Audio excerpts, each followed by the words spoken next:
cookie da moina ne madra cookie na sinai do akhoi english da kut se akhoi asang ba kut hai na kut se sangling bu ne ba kut tu cookie na te ha ba adar sinai ba tam do kut na sinai se sangling bu tu ne ba adu sangling ko aduga cookies and hide cookies to na te cookies ti kamai to ge da akhoi gi adugi episode manung da sasat ki cookie khara mamit mang na de kakpadi uraga hangi ba moidi lanmi ke ka kem yaw de mai te gi poya singda akhoi gi angobo makok kangla mamang da kien gani hairam bagi potu na maram ora kanda akhoi gi british ki kai ba makok sing de gi tholai bi i sing do kangla sagi maya da loi taishan ba ko akhoi British ki official mayam ma hat ki bazida akhoi ticket lazi ki opinion da di thangal general da zumana contest to bagi habadi madu hata bana phai habase haibagi thangal general na muka thangal general haibada di British haibasi aina ni thoro ahum mari da ki luk khanga abani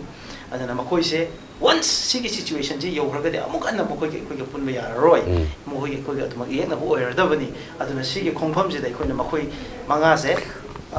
hat ke do bani habagi man vision haujik sune ko haujik manipur issue lai ko issue sita akoi chief minister ke bangalore da or local mla magi bangalore da maira pai miyam amna pesa piak patara gati miyam gi paper da zukara ngang de yaro natra aduna matam du leiriba ima ibn sing do mapuroi ba kainara ba macha kainara ba mara hammi hati mai magi mai chakra ba mayam magi sentiment do adune ba por lai se aduda ani dugi middle da yang kanda tanggal janen low ba decision do noida di kutha ga no he sangning bana thalo sangning bada sinari do sangning bana to holo hai je ma ani mak tugi yang ga hai ra bane adu yaroi sina marak tagi program mong ka jauna ta na leng bane ko ka jaw ma samak se kaya na serious hoina hai ga lakhe ha madan nungdangi episode to ma yaw bana te masi nambol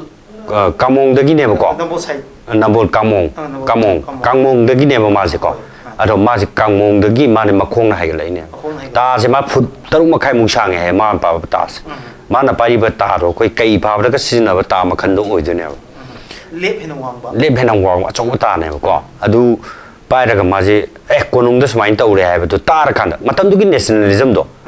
matam du gi masi adum lalup te yaw ba laloi di oi den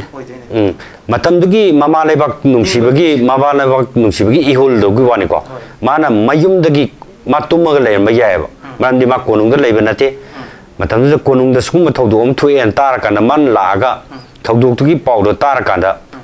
ko pukham tang ko su mai ka masim law ni moi sin hai ga la ga han ba khun ma ba si kanu na pukham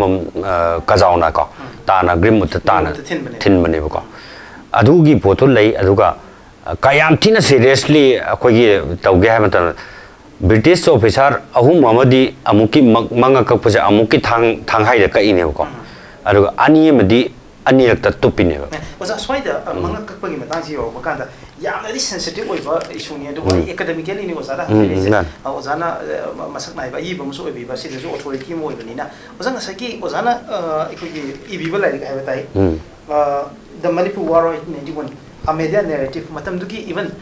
USA ki faw yaw re United States faw yaw re UK ki yaw re Europe ki like cover mayam amada even India ki Shillong da phong ba then Kolkata da phong ba Delhi da phong ba cover mayam amada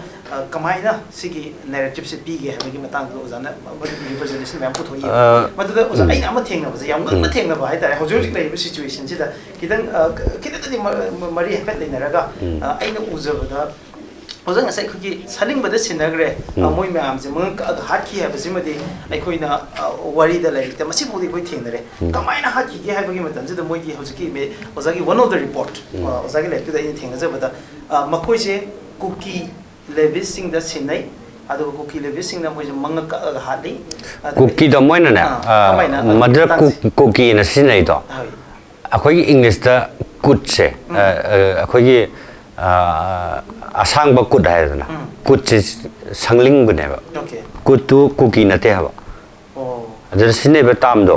kut na sine se sangling ba tu ne ba adu sangling ko adu ga moi cookies and hide cookies to na te cookies ti kamai to ge da akoi gi adugi episode marungda sasat ki kuki kara mamit magna de kakpadi uraga hangiba moidi lanmi ke ka kam yawde matamda aduga kakpadi uraga adoi da mako asai kuki yo fam do mo zana sing pire aduga moise especially Quinton je ma hala matungda either Quinton or Greenwood I confused story anyway adu makoi se hat pa matamda makhung kathatpa adu manga kathatpa adu makhung se kathat ko hui da pijai gai bagi adu reporter pp bako akhoi mamangi ai the Manipur War of 1991 a media narratives ta ko media me amgi narratives am jaw ko ada moin ahambada kanona tongan ba pithriwi report sing sida sai kakhiba makok kare karase hui da pijat thuena wide publication tau thue ko kona di adu report om oiramde maram di kai gino da lan manung du moi report lobom jong leite ko adana thena ba pon yam ta rumor gi ta da Manipur sita swai da muka oza aikun ying swai da nei na ba ya ba se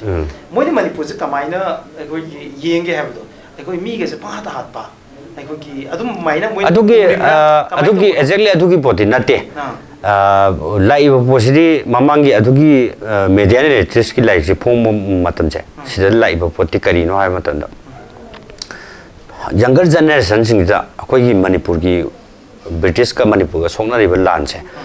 akoi kana guma angang sing na khangda na hai bo ye khara lai tam mo ba mi na so as kamaina British ki lan mi yam khaba lan mi duga akoi maitai gi lan mi duga kamaina thang gi maina kak toi no ko toi no adu dog de no akoi dum mai chi do le ra du ko ra hai bla sing ma yam version me am su lai hai ta ko adu na te ba sigi lan jina maram mo ra kan da prithvi na mami lauk tho kan da Manipur se kari no ne yeng ba masigi maru ba region ma lai ba British ki paramount sigi magi empire magi samaraja sandorok pase sum colony sandorok pase Manipur da chu loi ko arugo mafam amta da officer manga si base magi paramount sida yaw de ba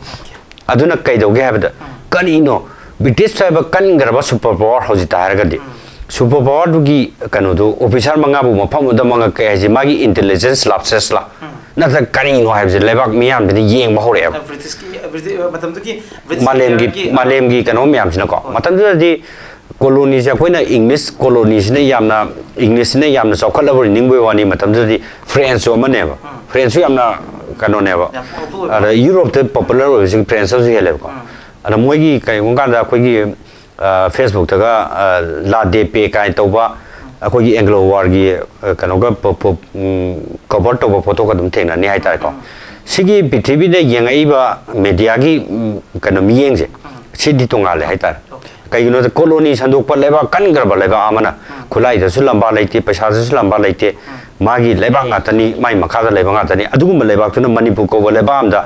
British manga kaktana ha le habse officer me ha le aju ma cha am tana te mai te gi poya singda akoi gi angobo makok kangla mamang da kien gani hairam bagi potuna maram ora kanda akoi gi British ki kai ba makok sing gi tholai bi i sing do kangla sagi maya da loi taishan ba ko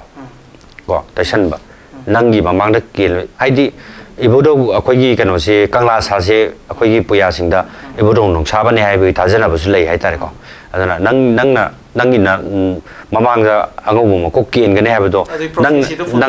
full bill taw re adana nang maya se i taishan ba tar ko British na kwai da gi mabunging da ikai ba nungsi ba regi sauning ba ji kangla sa sine ba ura kanda aduna kangla sa do British na mai thugai ko mai thar thugai